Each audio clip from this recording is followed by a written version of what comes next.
Water, earth, fire, air.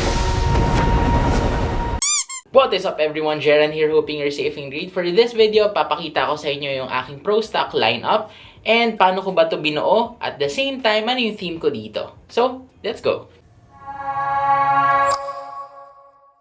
So, lahat ng sasabihin ko sa video na ito ay based on my experiences and it may differ from your experiences. Kung gusto mo i-take yung mga suggestions ko dito sa video na to, go! Pero pwede mong i-edit based on your needs. Alright, so unahin muna natin yung themes. Dun sa mga nakapanood ng Last Airbender or yung Avatar The Last Airbender and The Legend of Korra. So, ito yung theme na yon. Okay, meron ako from Fire Nation, Water Nation, Earth Nation, and Air Nation. So, yung mga hindi pa nakakapanood, well, panoorin nyo. Magandang TV show yun. And nasa Netflix siya ngayon, so panoorin nyo. Okay, so unahin muna natin yung ating from Air Nation. Okay, ito. So, this is my Air Nation setup. So, ang ginawa ko dito is, since Air Nation is yellow theme, makikita nyo yung damit ni Avatar Aang is yellow theme, no? Yellow and orange. So, yun yung kinuha kong inspiration for this one. So, kita nyo, ito yung build ko. And this is a Super XX chassis. No? Bakit Super XX chassis yung pinili ko for one of my pro stock setups? First is very stable ang Super XX chassis. Madaling patinoin. Kumbaga, madaling kontrolin yung kanyang stability dahil malawak yung kanyang chassis itself. The same time, malawak yung unahan and yung likod niya is good for cornering. So, yun yung dahilan kung ba't ko siya napili. Okay? And, papansin nyo, yung cowl is Slash Reaper. Slash Reaper is a VS chassis. Pero, kasya siya sa maraming chassis. Okay? So, kaya ito yung ginamit ko. So, this is a clear orange chassis.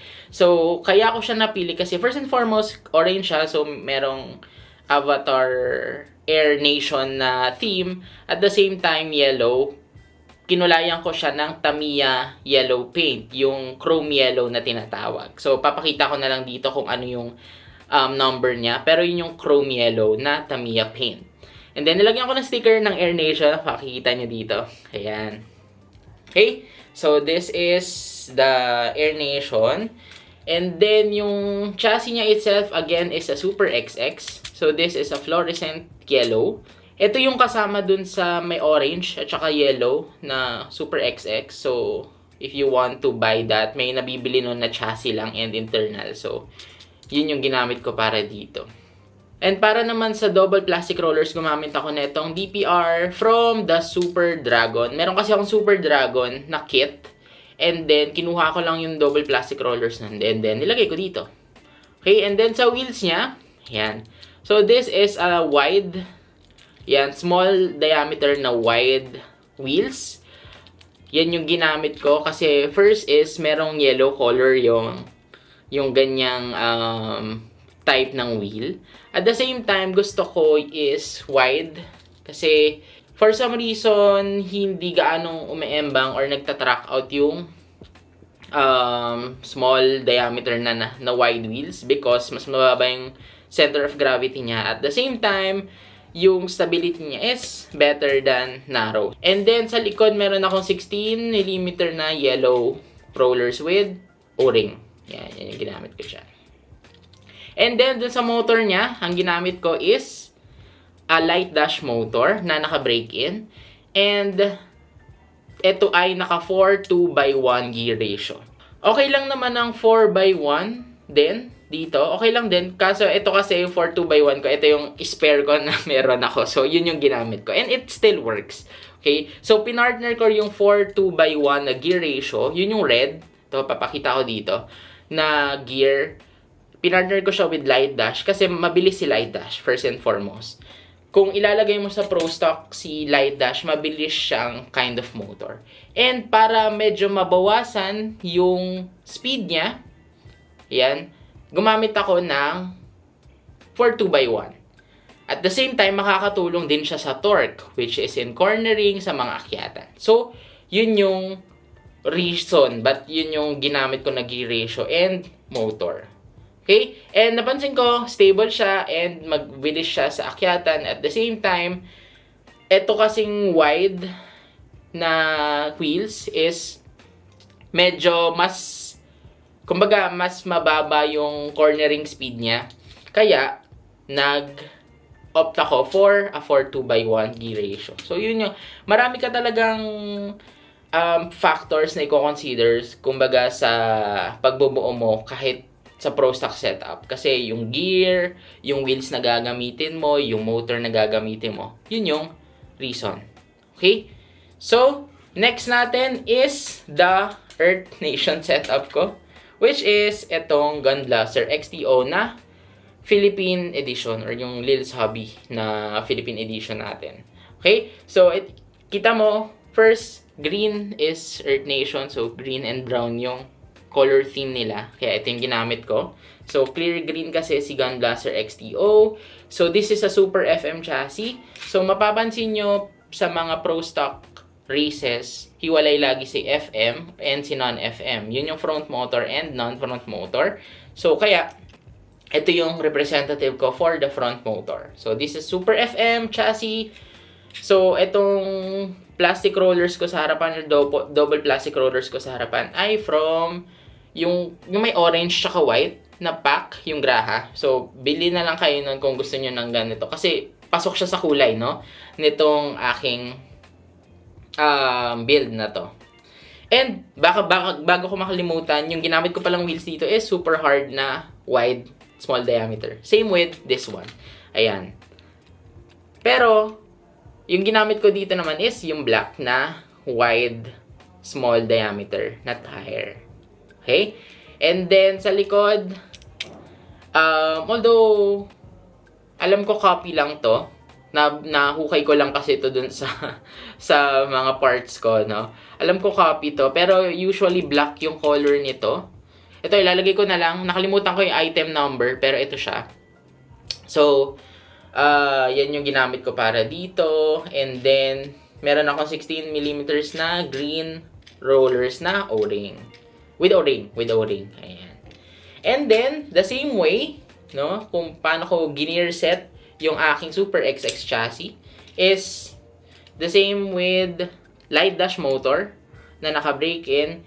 And ito ay my 4:1 gear ratio. So, yun yung black, no, na gear ratio. Yun yung ginamit ko para dito. Okay? So, again, same reasoning. Mas stable.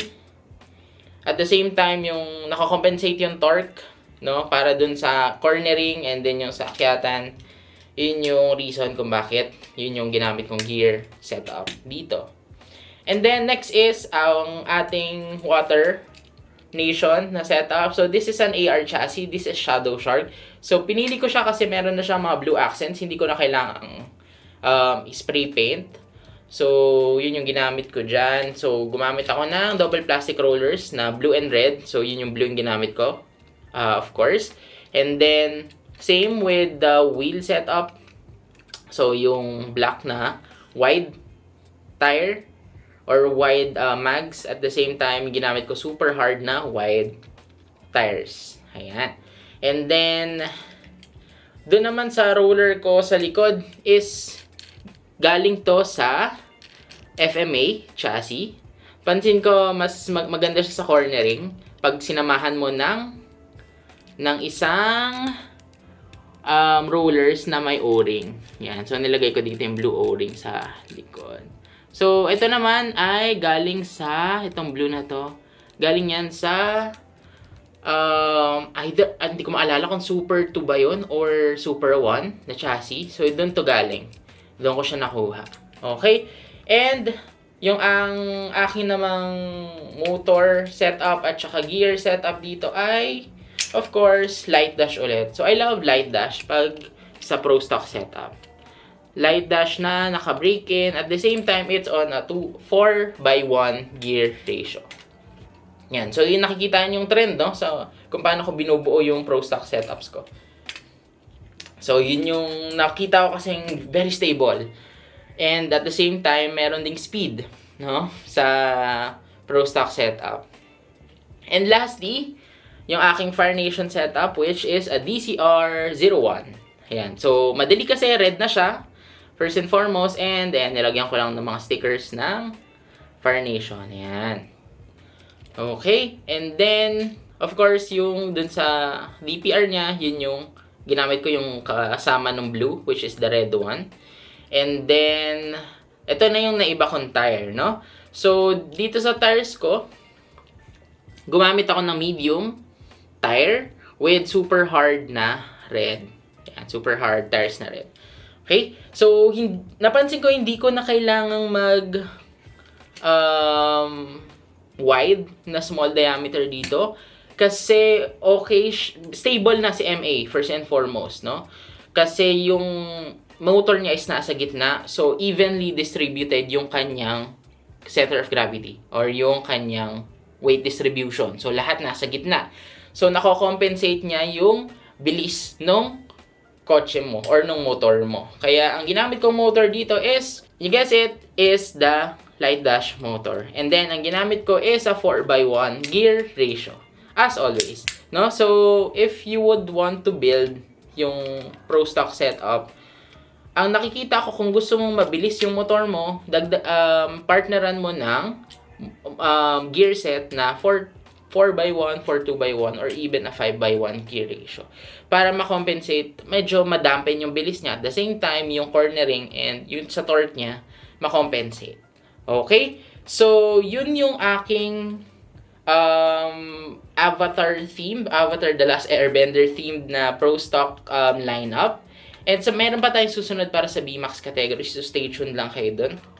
So, thank you so much for watching this video. If you like this video, just click on that like button, subscribe to my channel for more stuff like this, and I'll see you on the next one.